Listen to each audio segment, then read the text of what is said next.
This hangout is on air. Woo. Good. Good evening, ladies and gentlemen. Welcome to another episode of Bibliomancy for Beginners.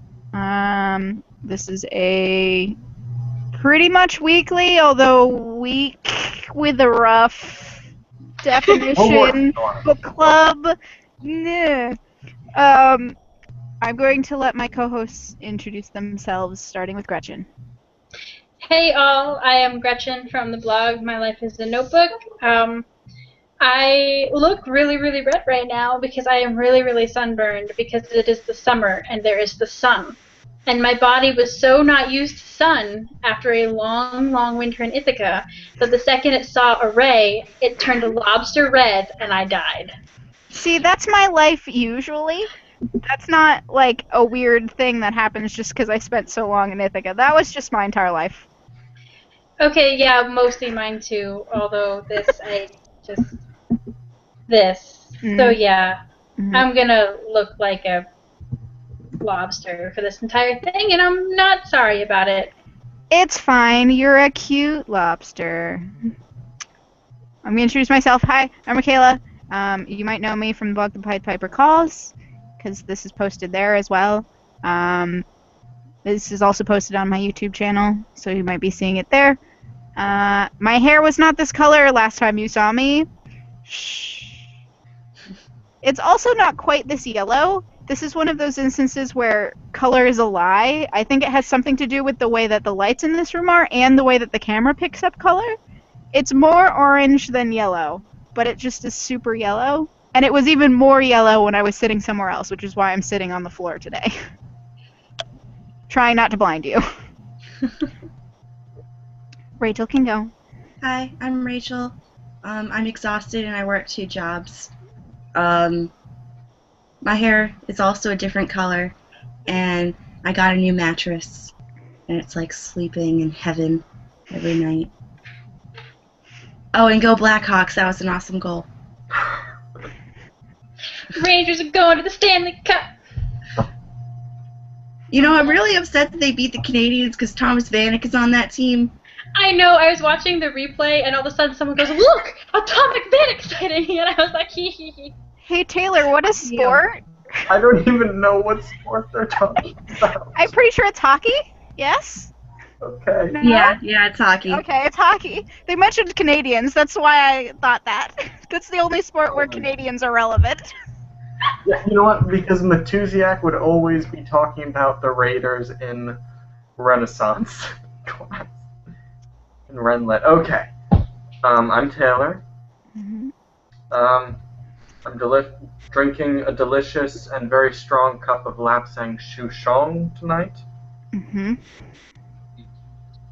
I think that's all I have. Nothing witty to say, just tea. I never have very interesting introductions. You need to work on that, friend. I'll do my best. You need to work on being an interesting person. Whoa. Is it? You don't even let me get through introductions before you get down to the task? No. God damn it. Fun times. I'm just gonna shut up and let the I'm gonna move on. I'm gonna move on from this. We're gonna keep on trucking. Keep on keeping on. For today, we read Good Omens by Neil Gaiman and Terry Pratchett, which is next to my head. It's a novel on its own. If you haven't read it yet, I'll read the back of the book for you. Okay, there are 2 blurbs, and then, according to the nice and accurate prophecies of Agnes Nutter, which, the world's only completely accurate book of prophecies, written in 1655, before she exploded, the world will end on Saturday. Next Saturday, in fact, just before dinner, so the armies of good and evil are amassing. Atlantis is rising, frogs are falling, tempers are flaring, everything appears to be going according to divine plan, except a somewhat fussy angel and a fast-living demon, both of whom have lived among Earth's mortals since the beginning and have grown rather fond of the lifestyle. They are not actually looking forward to the coming rapture, and someone seems to have misplaced the Antichrist. ...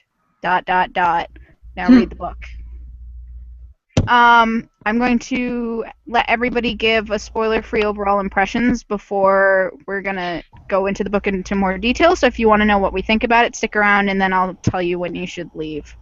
And then come back and watch it once you've read the book, if you haven't yet. Gretchen, you want to give a spoiler-free impression of your book?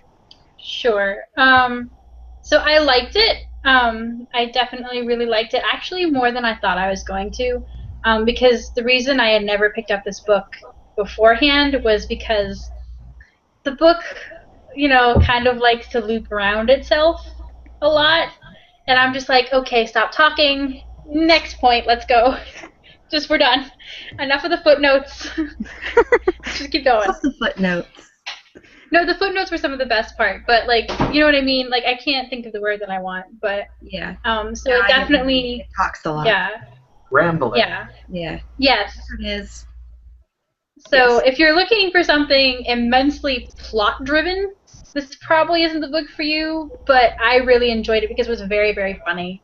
And that is always a win. Sassy, funny. Just good, we're done. I love. Flawless. I really enjoyed this book. It was a fast-paced read for me. I think I read it in 2 sittings. 2 3-hour sittings. I just sat there and finished the whole thing, and it's not super long, but it's a pretty decent chunk of book. 400 pages-ish. Yeah. Depending on your edition. It was funny. It made me laugh out loud a couple times. One of them was at work where one of my customers turned to me and was like, "What are you laughing at?" And I was like, "It's a book. The book's funny. Continue shopping and please ignore me." Well, this was my pick. I've read it before. I loved it. I'm really excited that Gretchen liked it too, because Gretchen and I do not have the same taste in books at all. I'm excited. Basically, Gretchen hates everything except. I loved it the first time, and it was hilarious, but I'm telling you, read it, and then go to London, and then watch Supernatural, and then read it again, and it will be twice as funny. I can guarantee that. In that order, or is that a checklist? No, just do those things, because you'll get more of the jokes. If you go to London, you'll get more of the jokes. Hmm. And then if you watch Supernatural, Crowley just becomes a completely different character. Which is why I say read it before and after. 2 characters. Shouldn't the text stand for itself and not... Why should we outsource our character interpretations to Supernatural?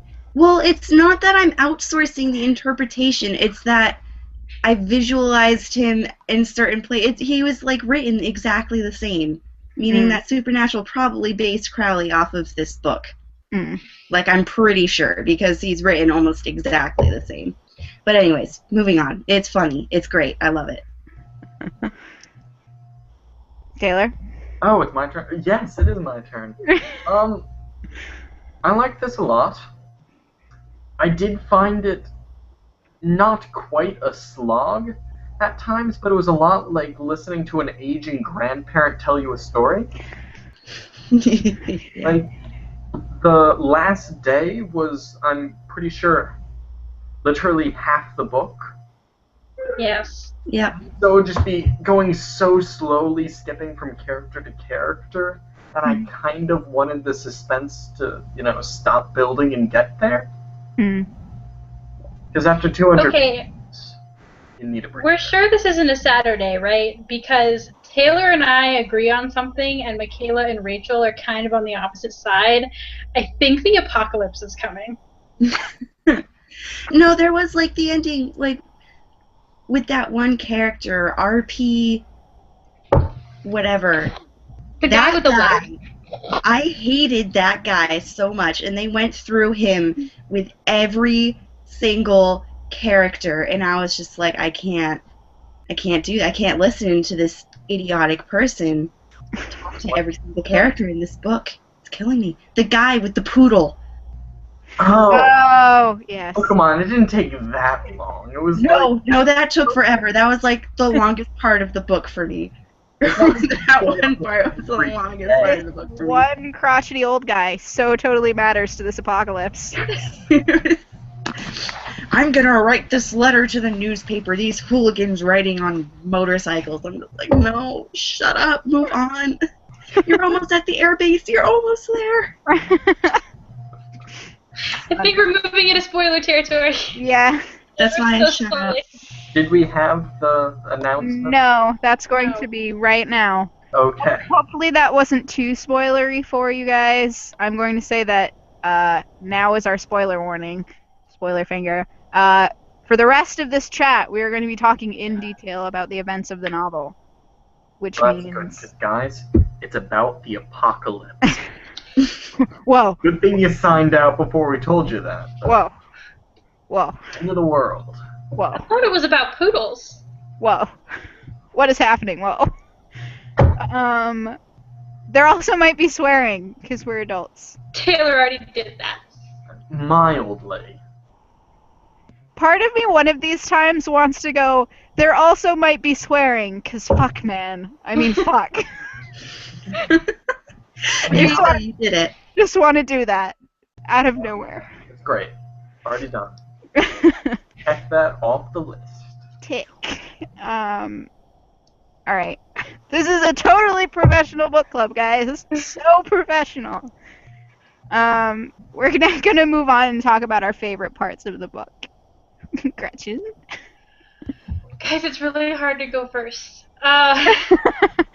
Do you want me to go first? No, I can do this. Okay. I totally knew what my favorite part was.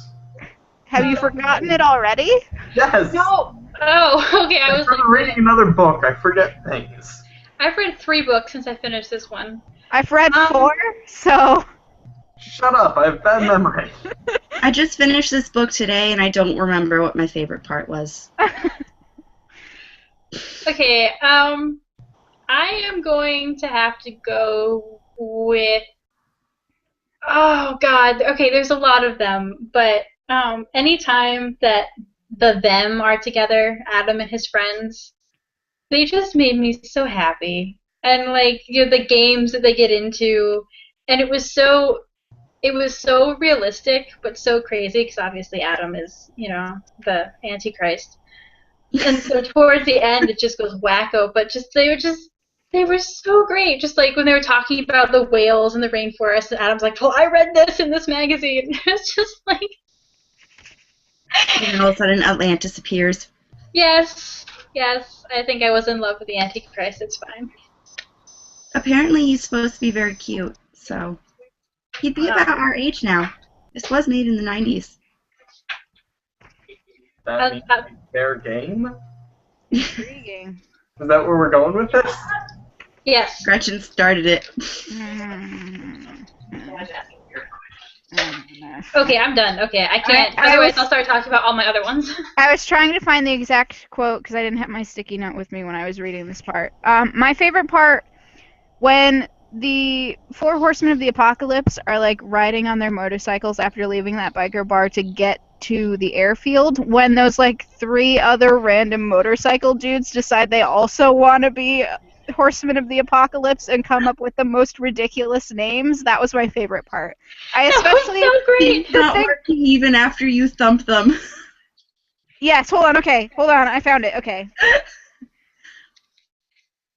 The first change was from like rubbish to things not working properly even after you've given them a good thumping. But then he also was secretly no alcohol lager because he wanted to be that and they wouldn't let him change it. And then he changed this like 2 other times, and at one point he gets a whole paragraph just to describe what his new title was. And there was like all foreigners, especially the French. Especially the French. That was one of them. Fuck the French. That part was so great, especially because like Oh, when I the found it. horsemen jumped the truck. And they're just like, if we could do it, if they could do it, we could do it too. And then they all Splat, splat, flat splat, into the splat. fish, and then he gets a new name. I'm covered in fish. Yeah, the second one is treading in dog shit. Formerly, all foreigners, especially the French. Formerly, things not working properly even when you've given them a good thumping. Never actually no alcohol lager. Briefly, embarrassing personal problems. Formerly known as scuzz. Hey, scuzz. Oh, scuzz. That was my favorite part. Silly. Oh, I guess that's my turn then. Mhm. I honestly just loved any part with Crowley and Aziraphale together.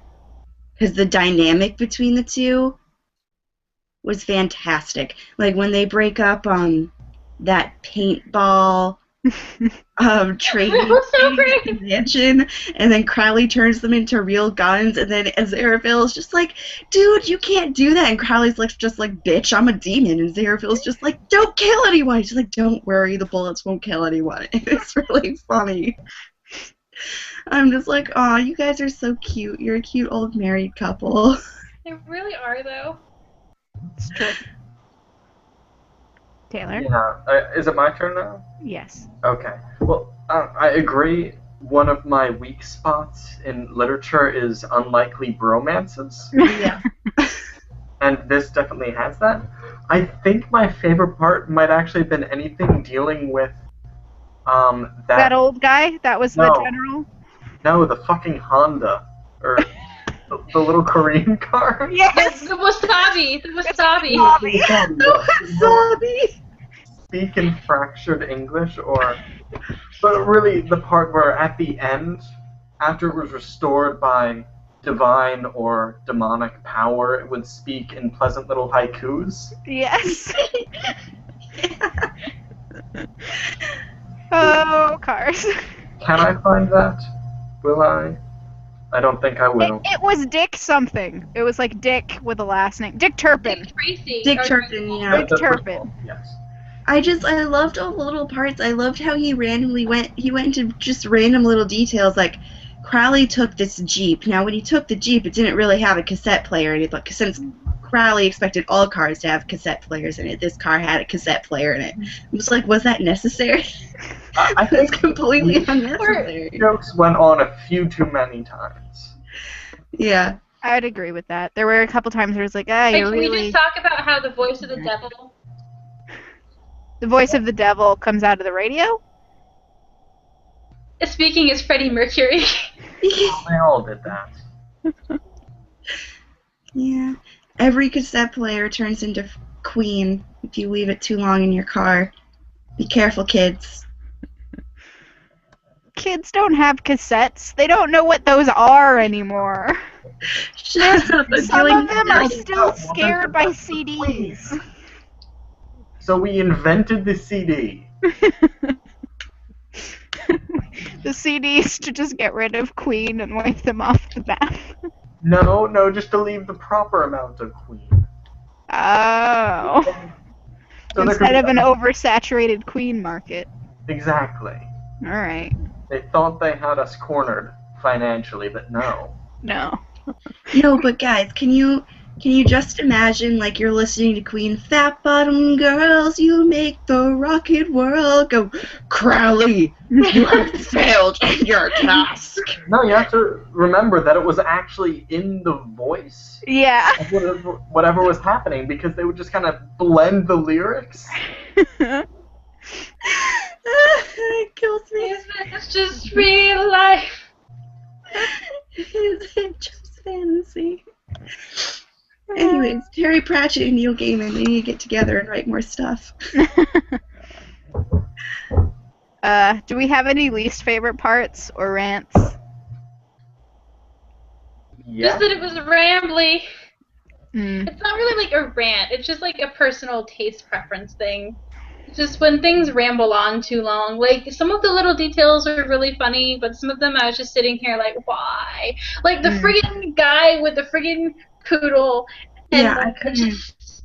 It was- friggin' he had no point. And, like, I know it was just really funny to see all these characters we've been following independently, like, trek down the same road. But I was like, nope.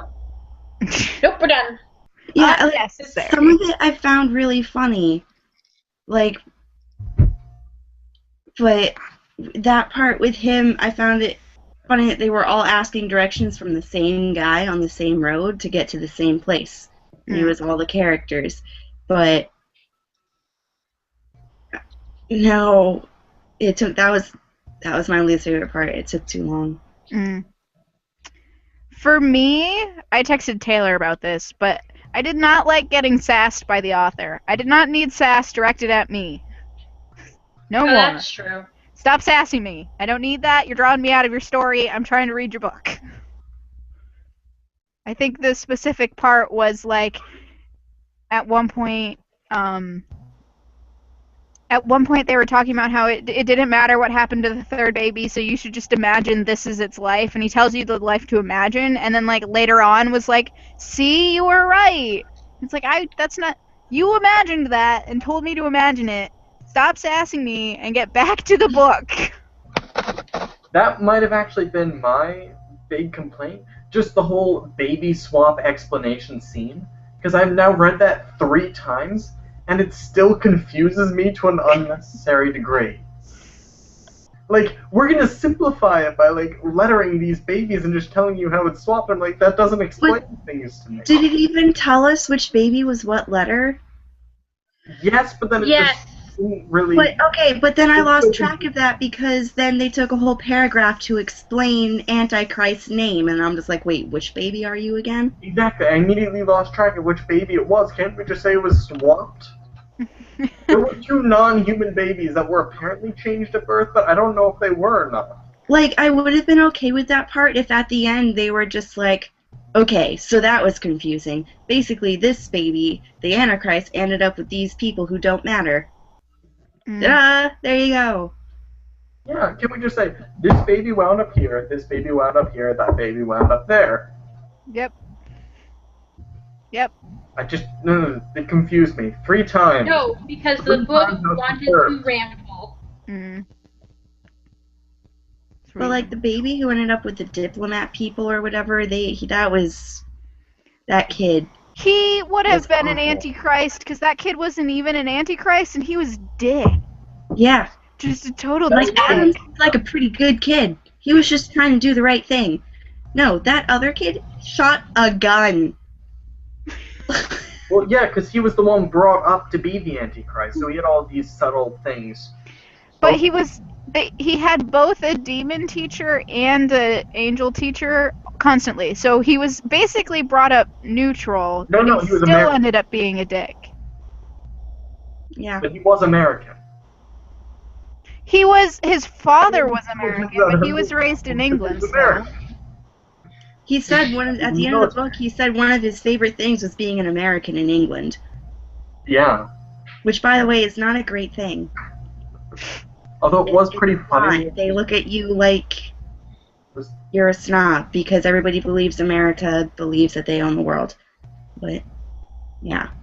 We own the world. Where he wound up, he was like, then we went somewhere in the Middle East, and there were all these guys with turbans asking me if I wanted to rule the world, and I'm like, I want to go home. And they were mad. And then we went to America. And I'm just like, wait, what is going on? What? My question there was, why is this relevant? You were like mentioned at the beginning when they're like, wait, this isn't the Antichrist. You could have just dropped it there. I didn't care about this kid after that point. Yeah, I didn't need to know about what happened to him. Like he was the Antichrist. So like bring him off to hell to be like, so you're ready to lead the armies of hell in Armageddon? And he's like, so like, what am I doing here? Oh, I have a complaint. Uh-huh. Why the hell did Anathema settle with freaking Newt? Anathema. And because he's delightful. No, he's not. She could have done so much better. So much better. Newt was my favorite character. No, I'm sorry. No. He was delightfully awkward. I have to and agree she Taylor. was so sassy, and she ends up with this guy Look, who like knows nothing. You know nothing. I would have been happy with winding up with Newt. So I'm gonna back Anathema up on this. Is her name going to be pronounced differently every single time somebody says it? It's Anathema. Probably. I'm actually sitting here trying to figure out a different way to pronounce it. Amy Theba? Amoeba! There's also Anathema. Amoeba! Arriba! That's how she will from henceforth be known as Ariba. Done. Done. Okie dokie. While we're here, Do we want to talk about our favorite characters while we're on this note? Since I already half went, I'll just say Pepper was also my favorite. Oh my god, Pepper. yes, Pepper. I loved Pepper. Also, can I make a prediction about Michaela's favorite character? Go for it, friend. See if you know me. The package delivery guy. Yes! He was just so pleasant. Like, He was so pleasant. I was so happy when he ended up alive at the end, just like, you would not believe the day that I have had. I love how he just awkwardly walked into a hotel that was under siege by like 3 different gangs. That He's wasn't like, gosh. awkward at all. He That was like, the excuse part. me, can you move that gun somewhere else? Package for you, miss. He was like, gosh, this place was hard to find. It took like 2 wrong turns back there. I think my second favorite part with him was walking up to Pollution and being like, gosh, it's sad this thing is so polluted. And Pollution being like, isn't it beautiful? And him being like, sure. Walk away. Sign for this. Taylor's dying.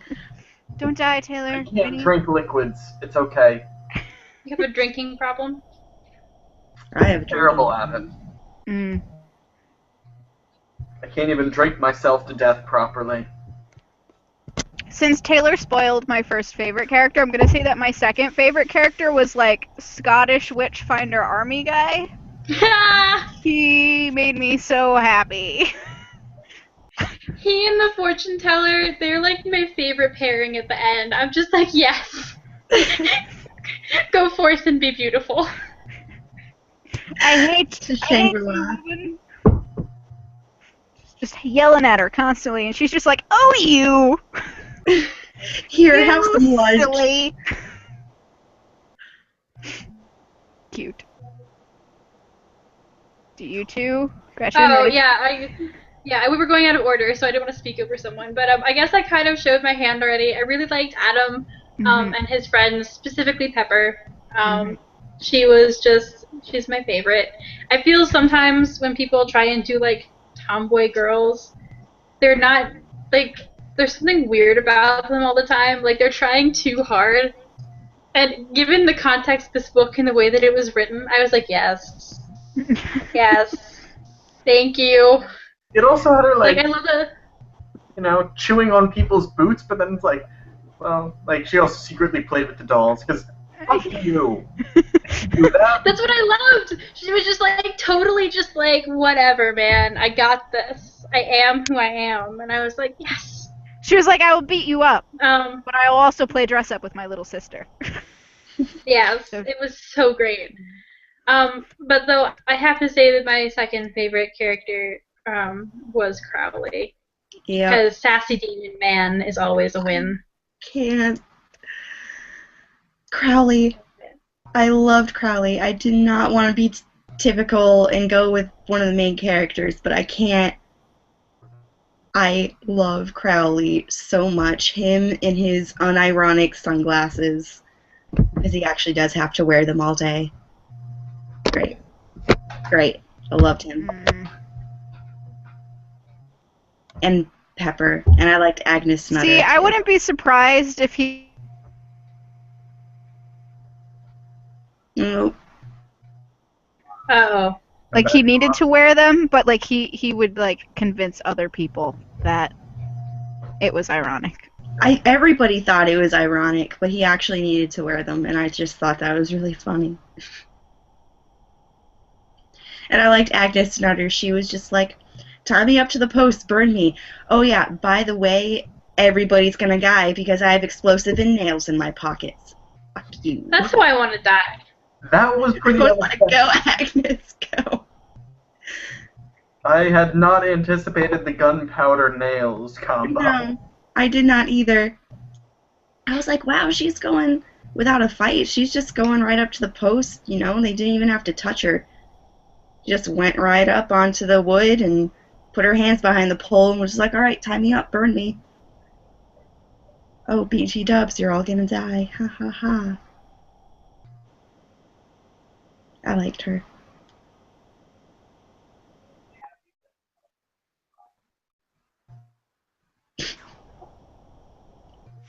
Now a moment of silence. Well, that's not her. What do we usually do next?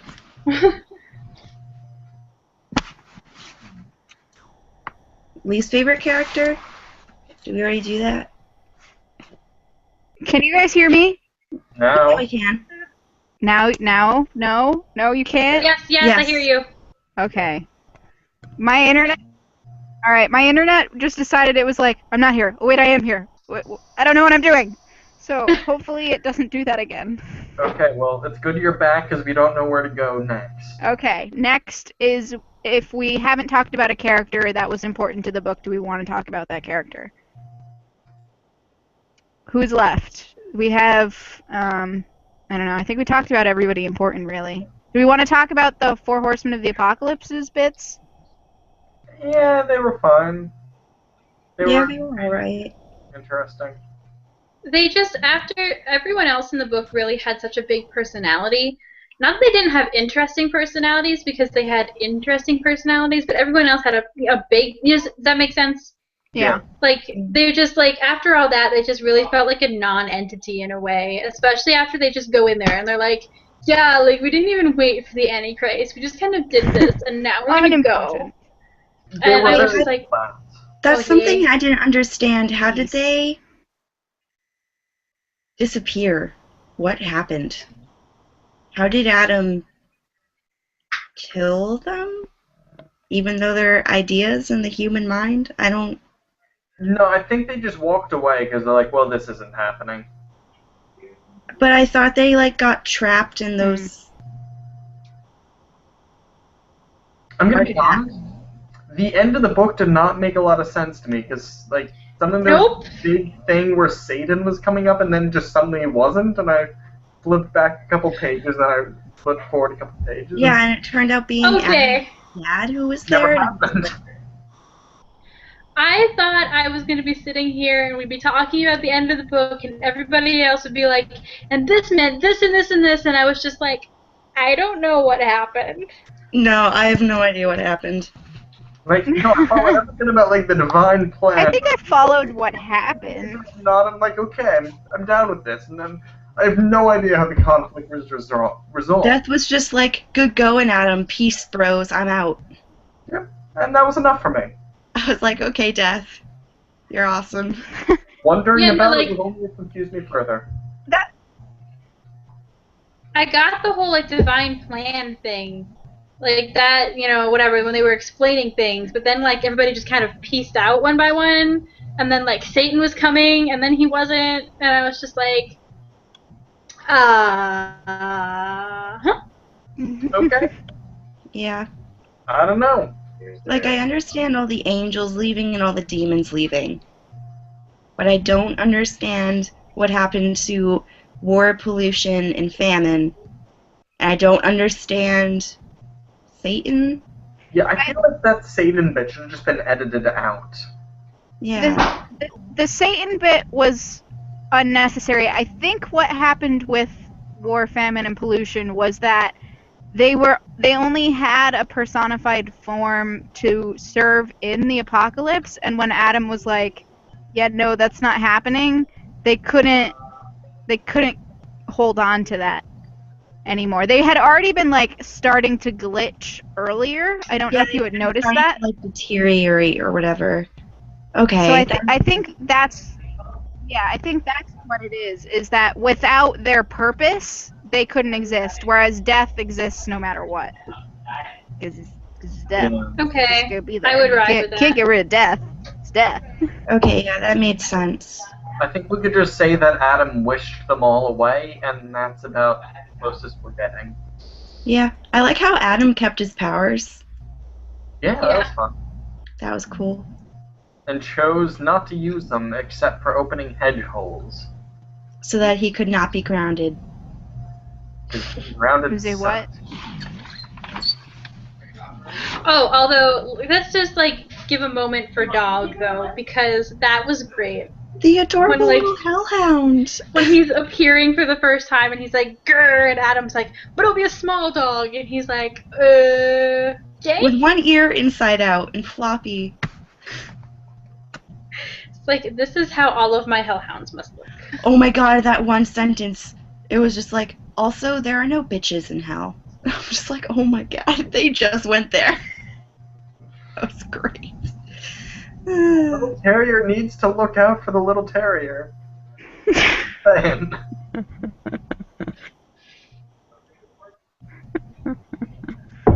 Oh, dog.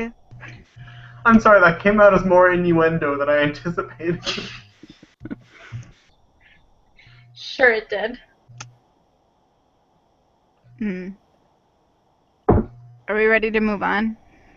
Yeah. The next thing is setting. Do we have anything to say about the setting of middle of nowhere England? / sometimes London? I thought it was done really well. I think considering all of the jumping around that we did, there was a lot of potential for it to either be like very like discontinuous or like really choppy or really never feel like you were sitting in a place at all, even though it did take place in like a certain kind of locality, if that makes sense.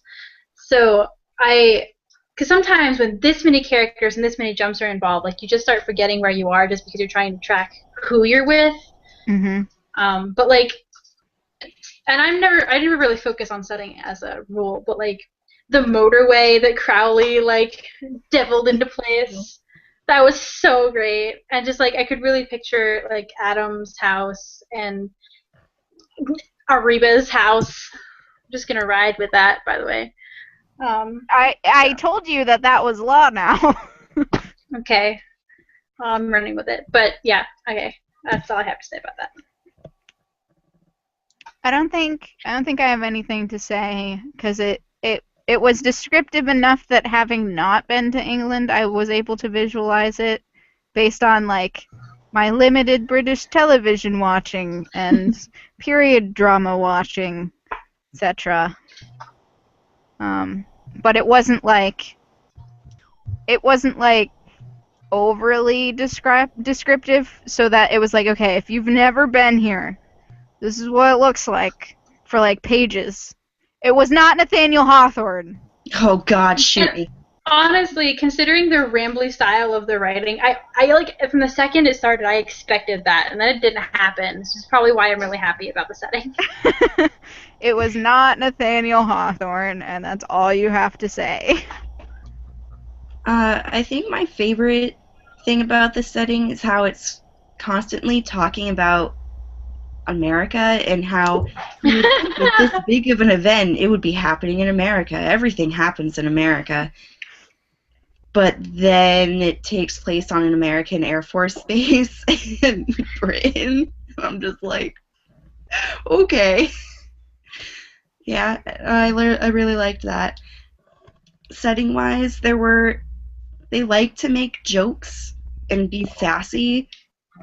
There were a lot of jokes they made about the setting that you wouldn't have gotten unless you had been to London. Like the first time I read it, I like completely skimmed over it, like, oh, whatever. I didn't think it was a joke. I just thought it was like a random sentence. But after being in London, I would be laughing like, ha, that's really funny. That's a good joke. So, yeah. Comparing towns made by heaven and towns made by hell. All that. Glasgow versus Edinburgh. I love Edinburgh so much. You have no idea. Anyways, yeah. I found that part really fun. Sorry. Is there anything else that anybody has to say about the setting or about anything else? I think we've already talked about the writing style. Have we read anything else by these authors and would recommend that to people? I've read a couple of things. Yeah, I've read a fair bit of Neil Gaiman, but nothing by Terry Pratchett. Yeah, I have a lot on my list to read by Neil Gaiman. I haven't actually read them, but I mean my sister has, and I've heard a lot of good things about them. I haven't read anything by Terry Pratchett. I actually have not heard too many good things about Terry Pratchett from people that I've talked to. So I never had read anything of his, but I mean, I've heard Neil Gaiman is a god, and I should read him. But I mean, it was like this kind of rambly style that people also talked about him kind of also writing in as a general thing, and I was like, But I would be willing to give it a go after this one, just to see how he writes on his own and how much of the book is him, in a way. That would be really curious to figure that out. They had an interesting Q&A at the back where they're talking about how the actual book was written between the two of them. So they kind of discuss which parts are more heavily influenced by who, and how it really just comes down to certain characters were just written in chunks by each alternating author. For some reason, I feel like Aziraphale was written by Terry Pratchett. I think, like, the angels were... Actually, I don't think it mentioned the angels. Like, it says anything involving maggots was written by Neil Gaiman. Oh, that would make sense. That sounds like him. There was that really nasty maggot part that was... Yeah. Also, the end was much more influenced by Terry Pratchett. And while I have not read any of his stuff, I've heard some of it is unsatisfying. Or really that's for a younger audience, whereas Neil Gaiman is generally very good at tying things up, so I have no idea how that actually influenced things. You see, I bet the end of the Apocalypse was Pratchett, but then the end of the actual book was Gaiman. Which is why we're not completely unsatisfied with the end of the book, but are still confused. We're really selling Pratchett short here. I feel bad because I'm totally bashing Pratchett, but I haven't heard good things about him either. And I mean, whenever people mention Good Omens to me, they're always just like, yeah, it's by Neil Gaiman, and they forget about Pratchett. Like I said, I think he writes for a younger audience, whereas Neil Gaiman writes things that are accessible to a much wider range of ages. Yeah, because the Graveyard Book is technically a kid's book, and it's written in language for a much younger audience, but it is loved by everyone. I would say the same is true of Coraline, for anybody that's read Coraline. Yeah. And I've read Stardust by Neil Gaiman, which is an adult book, but I think that maybe not middle grade audiences, but young adults would enjoy Stardust because it's super cheeky and funny. And then you have, like, the Sandman graphic novels, which are not for children at all. At all. No. Well, I was actually curious about this book because I read it and I would assume to find it in a fiction section, like a general, a lit fic. Well, not like, but I mean like, not, young adult or anything. Yeah. But obviously when I went to find it at the library, it told me like where 9 different libraries shelved it, and about 1/3 of them had put it in young adult, and 2/3 of them had it in the adult section. And that just really interested me, especially hearing that about like how they write on their own for different people. I don't think there's anything in this book that would make it unsuitable for younger audiences. There's like a couple of like gross scenes, but there's like mention of sex, but it's glossed over. So I can see why some people would say this is okay. I feel like some of the humor does... There were definitely points reading this. I can't remember anything specific, except for perhaps moments of language. Yeah. When I had a moment where, like, oh, this probably isn't for kids right now. So, YA, yes, I could definitely believe YA. Yeah. I was just, like, just reading it for me, like, I know I would have expected it in a general section. I was just like, oh, this is so... I don't know. The line sometimes between YA and general fiction, especially now they've added new adult, and I'm just like... I don't know. Anyway, I'd say that's a different topic. I'd say it's college kids, because I've never met anybody older than me who's read it, except my sister, but she's 23. And I've never met anybody younger than me to read it, except myself, and that was when I was like 17, 18. So really only known your sister who's read it. Yeah, well, no, I know other people who have read it, like my sister's friends, but look, alright, I didn't have friends who liked reading in high school. You guys are my only college friends, so there you go. Send it out across the internet. See what age range has read this book.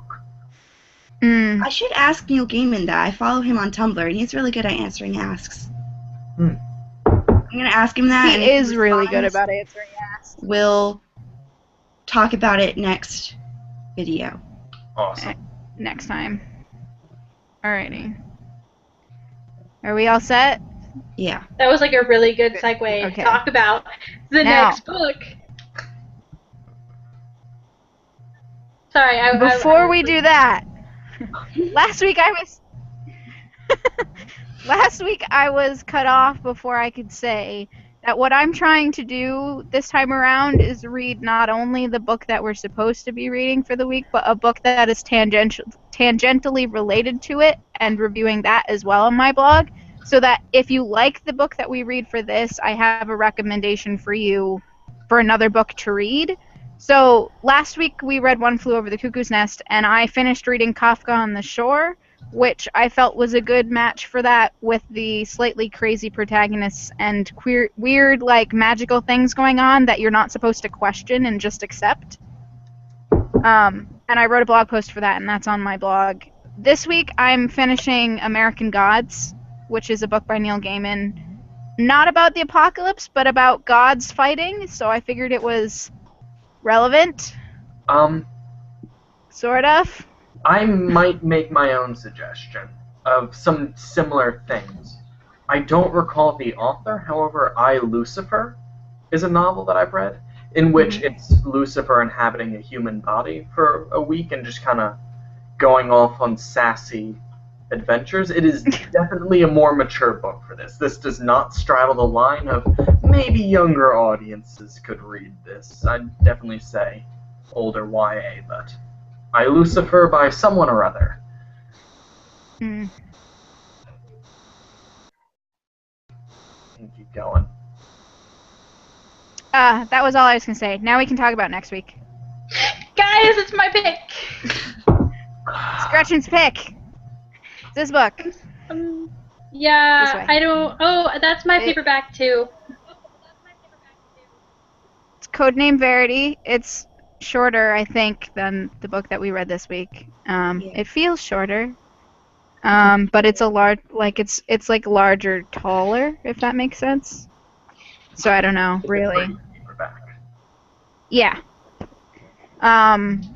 We'll be reading that not for like Tuesdays and 2 days from now, but Tuesdays and a week from Tuesday, because I don't think that any of us can read a book in. Well, I mean, I could read the book for Tuesday, but But we have things. Like, yeah, I don't think we want to just try and cram that in 2 days. So, not Tuesday, but a week from Tuesday, we'll be talking about that. Hopefully, as long as nothing else comes up and causes issues.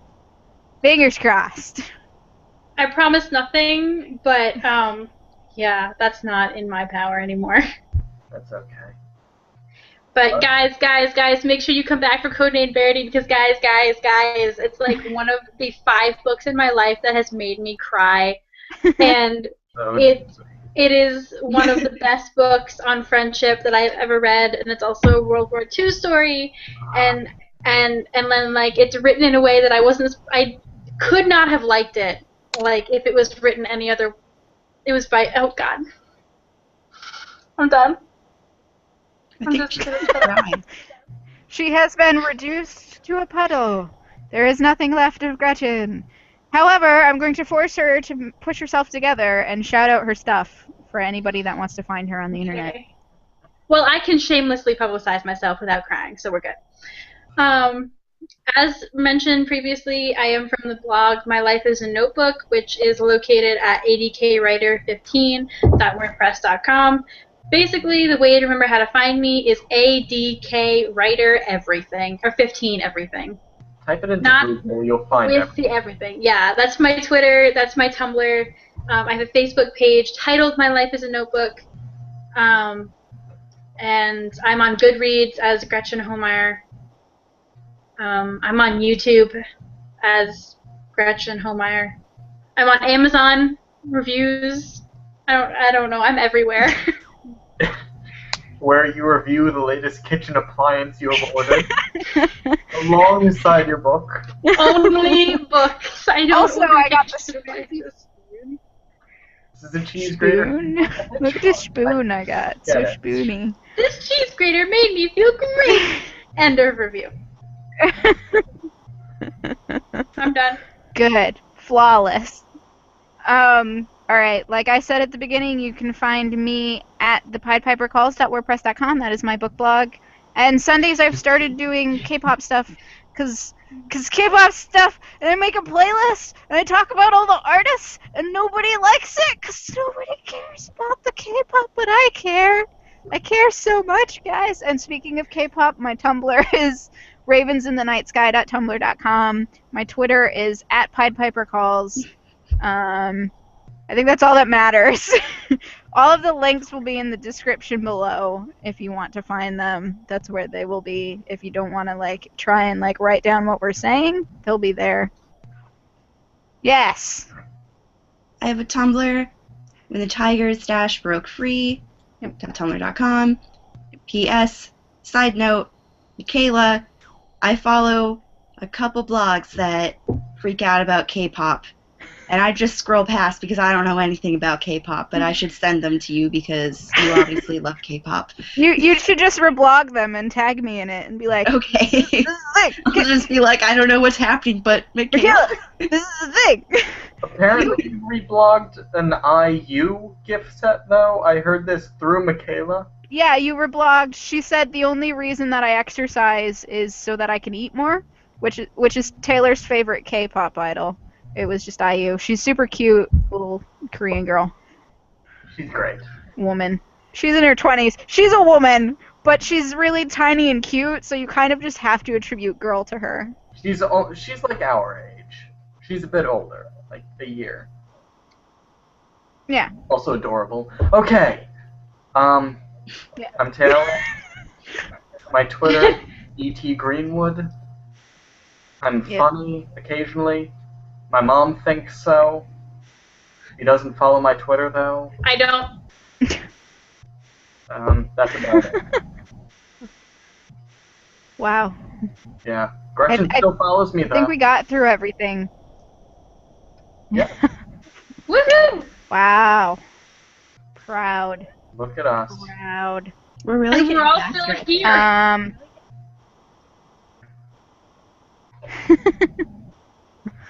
Oh, friendship. Friendship. So are we gonna end the video? Yes, we are. I was just about to do that. I was too busy saying friendship. Friendship. Friendship. Yeah. Friends. And there's Gretchen. And Don't worry, Wow. Gretchen, I love you. I have It's to okay, work Taylor you just has to basically compensate for himself. wow. Okay, time to hit the bye-bye button. We should go. We're gonna go. Come back 1 week from Tuesday, hopefully, having read Codename Verity. Bye. Bye. Elizabeth. Bye.